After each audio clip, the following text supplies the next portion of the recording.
एक अलमिया हमारे पाकिस्तान में ये रहा है कि हमारे सियासतदान आते हैं, हुक्मरान भी बन जाते हैं। ये सियासतदान होते हैं, ये क्रिएटर नहीं है। इंडिया हमसे 10-11 गुना बड़ा है और उसके साथ हमारा तकाबुल नहीं बनता। हमें उसके साथ बेजा झगड़ा भी नहीं करना चाहिए। उनके साथ हमारे तमाम मामला दलाइल के साथ टेबल पे हल करने चाहिए। हम लगे हुए हैं जनाब, ये मेरा इक़्तिदार आज आ गया तो मैं जितनी लूट मार करूंगा मैं अगला इक़्तिदार भी हासिल करूंगा। 6 महीने के अंदर 0 टैक्स हो जाता है। ये हमारे जरदारी साहब और ये हमारे नवाज शरीफ एंड कंपनी, ये सारे ही इनका झगड़ा क्या है, इक़्तिदार हमें दो, हम लेंगे IMF से जनाब कर्ज, उससे मुल्क चलाएंगे।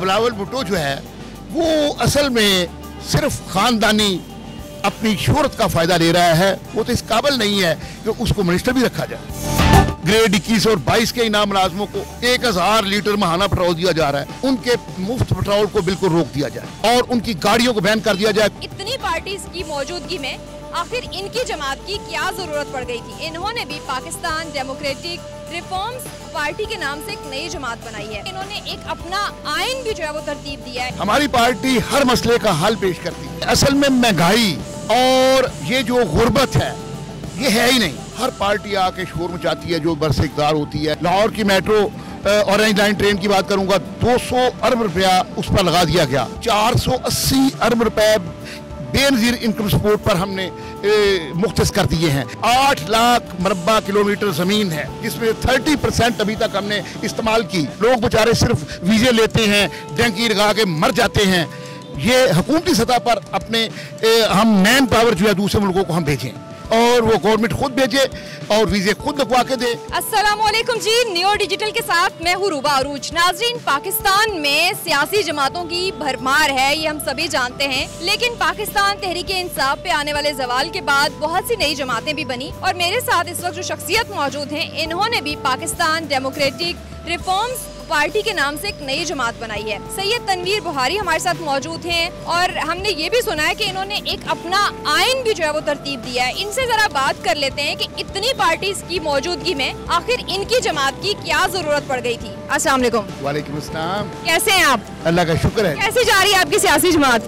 बहुत अच्छी जा रही है जी। इसलिए कि मैं तो 35 साल से ये इस मुआशरे पर जो मुश्किलात हमारे मुल्क में हैं उस पर काम कर रहा था। अल्हम्दुलिल्लाह अब मैं इस काबिल समझता हूँ अपने आप को कि अब मुल्क में जो बुनियादी मसाइल हैं उन मसाइल की निशानदेही करना कोई मसला नहीं है। असल मसला होता है उसका हल क्या है। हमारी पार्टी हर मसले का हल पेश करती है। क्या कोई कोई जादुई पार्टी है कि हर मसले का हल इसके पास मौजूद है? ऐसे नहीं होता। असल में ये जो हमारी मादी दुनिया है, इस मादी दुनिया में मादी असबाब के साथ ही दुनिया चलती है। ना कोई जादू होता है ना कोई मोइज़ा होता है और इसलिए मैं जादू और मोइज़े पे यकीन नहीं रखता। मैं आपको 1 मिनट में बता देता हूँ कि हमारे बड़े बड़े मसाइल इस वक्त हर पार्टी आके शोर मचाती है जो बरसे इक़्तिदार होती है या फिर अवाम में होती है। जनाब गुर्बत जाएगी और खुशहाली आएगी, यहाँ जनाब बहुत आपको सहूलतें हो जाएंगी, तालीम का स्टैंडर्ड होगा, ये होगा। लेकिन किस तरह कभी वो कोई बंदा जवाब नहीं देता। सारी पार्टीज को छोड़ दें, आप वजीर आजम बन गए, अब बताएं किस तरह हल होंगे? बहुत आसान जवाब है कि असल में महंगाई और ये जो गुर्बत है ये है ही नहीं। बुनियादी वजह ये हमारे यहाँ बेरोजगारी है। जब आप बेरोजगारी पूरी तरह कंट्रोल कर लें, हर हमारा काम करने वाला जो फर्द है वो मर्द हो या औरत जो काम करना चाहता है तो उसको अगर हम रोजगार दे दें तो ना महंगाई रहेगी ना गुर्बत रहेगी। अब आप सवाल करेंगे इतनी बड़ी आवाम को आप कैसे दे सकते हैं। मैं सिर्फ आधे मिनट में इसको कवर कर देता हूँ। वो इस तरह है कि इस वक्त हमारे मुल्क की आबादी इस कदर ज्यादा है लेकिन ज्यादा लोग बेचारे बेरोजगार बैठे हुए हैं और इस तरह ये गुर्बत की जद में आ गए। बहुत आसान तरीका ये है कि आज तक हमारे मुल्क में हमने IMF से कर्ज लिया, कर्ज लेके वो मंसूबे बनाए। जैसे मैं लाहौर की मेट्रो ऑरेंज लाइन ट्रेन की बात करूंगा, 200 अरब रुपया उस पर लगा दिया गया। हालांकि इससे कम अज कम हम जो है वो 100 फैक्ट्री ऐसी लगा सकते थे जिस फैक्ट्री की महाना इनकम कम अज कम जो है 50 लाख से 1 करोड़ होती। आज तक किसी भी हमारे लीडर ने ये नहीं सोचा कि ऐसी फैक्ट्रियां लगाई जाए जो रियासत पाकिस्तान की मलकियत हो और उसकी आमदन भी रियासत पाकिस्तान को मिले। तो मैं ये पहला ये इसका हल ये पेश करता हूँ कि ये हर बड़े शहर में ये रियासत पाकिस्तान की फैक्ट्रियां लगा दी जाएं जो कि हम लगा सकते हैं। इस वक्त जनाब ऑरेंज लाइन ट्रेन शुरू कर ली, उसके साथ हमने जनाब ये मेट्रो बसेस का सिलसिला शुरू किया और करोड़ों रुपए लगा दिए। अब मैं ये इस बजट की बात करता हूँ, 480 अरब रुपए बेनजीर इनकम सपोर्ट पर हमने मुख्तस कर दिए हैं, और वो असल में हमने लोगों को देना है अमदाद, किसी को 1000 किसी को 2000। ये 480 अरब का मतलब ये था 480 फैक्ट्रियां लग सकती थी। उन 480 फैक्ट्रियों में कितने लोगों को रोजगार मिलता? रोजगार वो नहीं होता कि सिर्फ फैक्ट्री में काम करने वाले हमारे स्किल्ड अनस्किल्ड लेबर जो है वो 150-200 बंदे को रोजगार मिला है। वो जो प्रोडक्ट बनती हैं, प्रोडक्ट मार्केट में जाती हैं, मार्केट से आगे बिकती हैं, ये होलसेलर होते हैं, एजेंट होते हैं, तो एक फैक्ट्री जो है वो हजारों लोगों को। आपका जो कॉन्सेप्ट है, सुन लेना। दूसरा ये है कि बड़ी आसान बात है कि इस वक्त हमारी 8 लाख मरबा किलोमीटर जमीन है, जिसमें 30% अभी तक हमने इस्तेमाल की, 70% बेकार पड़ी हुई है, वो सरकारी है या गैर सरकारी है। उस पर मैं तजवीज़ दे चुका हूँ, अपने मैंने आइन और अपने मंशूर में लिखा है कि 10-10 एकड़ के फार्म बना दिए जाए, मलकियत ना दी जाए, लेकिन सिर्फ वे काश्तकारी के लिए जो रवायती तौर पर नस्ल दर नस्ल हमारे हारी और मज़ारे हैं उनको दे दिए जाएं। तो ये आप देखें कि इतना बड़ा इनकलाब आ जाएगा, उसमें भी रोजगार मिलेगा। तीसरे, जो लोग हमारे साथ बचते हैं, लोग बेचारे सिर्फ वीजे लेते हैं, डंकी लगा के मर जाते हैं, ये हुकूमती सतह पर अपने हम मैन पावर जो है दूसरे मुल्कों को हम भेजें, और वो गवर्नमेंट खुद भेजे और वीजे खुद लगवा के दे। ये बेरोजगारी करीबन जो है हम 90% कंट्रोल कर सकते हैं, और रेवेन्यू बेशुमार आएगा। तो जब आप इस तरह हर घर में रोजगार दे देंगे तो ये महंगाई और गुर्बत जाती रहेगी। ये तो आपने 2 मिनट में महंगाई का इतना जबरदस्त तोड़ बता दिया है। हमारे वजीर आजम साहब ने जब पेट्रोल की कीमत बढ़ाई तो हमने एक तस्वीर वायरल होते देखी कि वो रो रहे थे जब उन्होंने 20 रुपए कीमत बढ़ाई।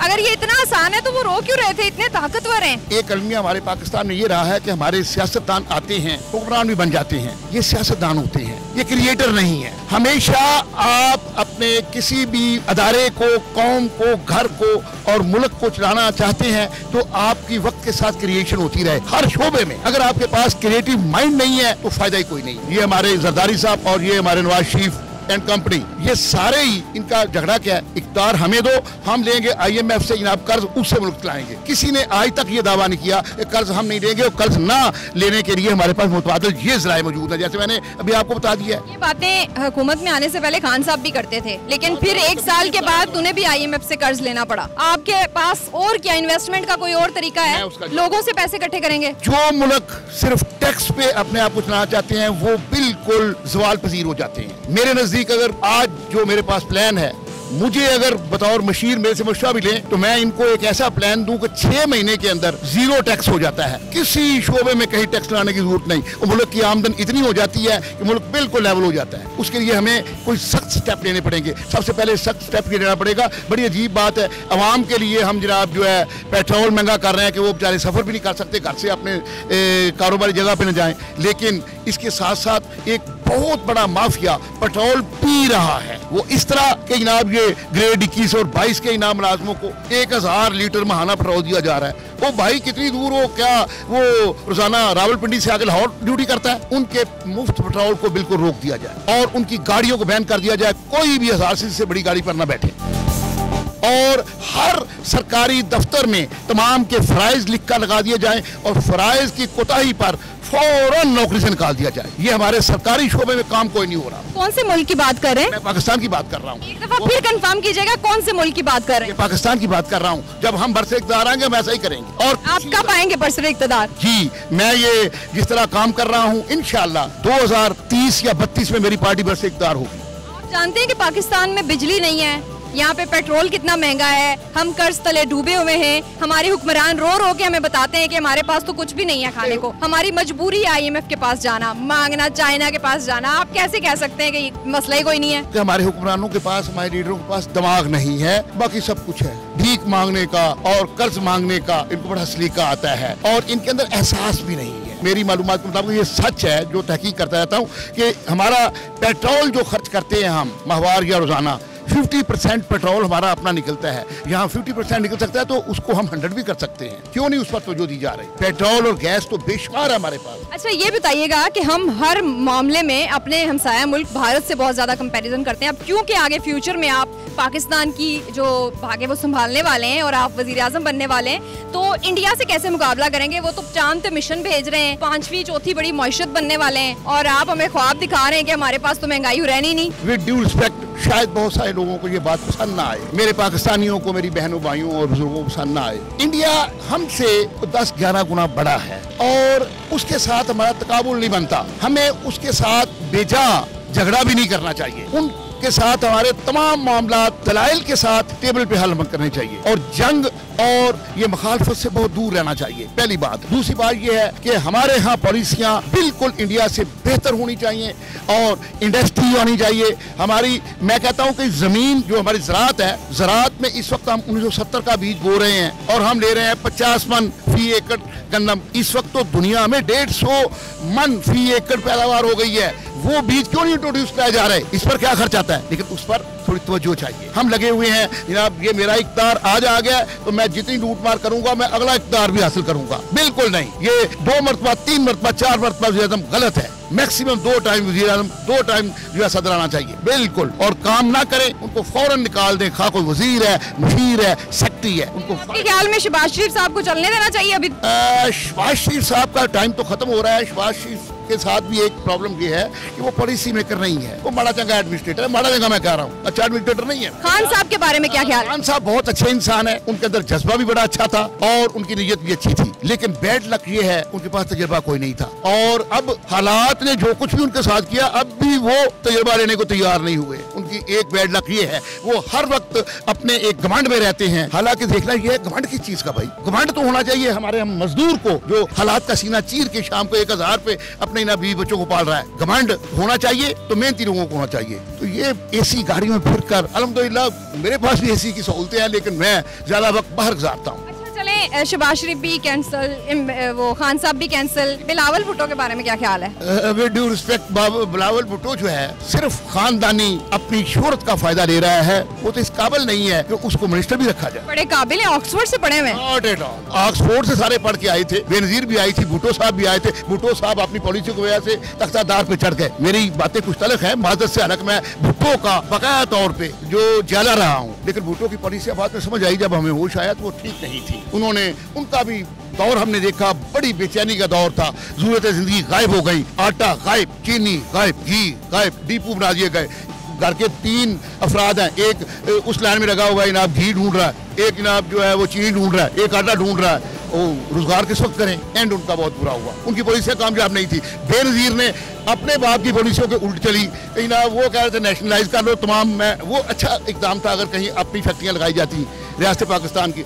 इन्होंने डी नेशनलाइज किया और उसके बाद जनाब कख भी नहीं हुआ, नतीजा 0।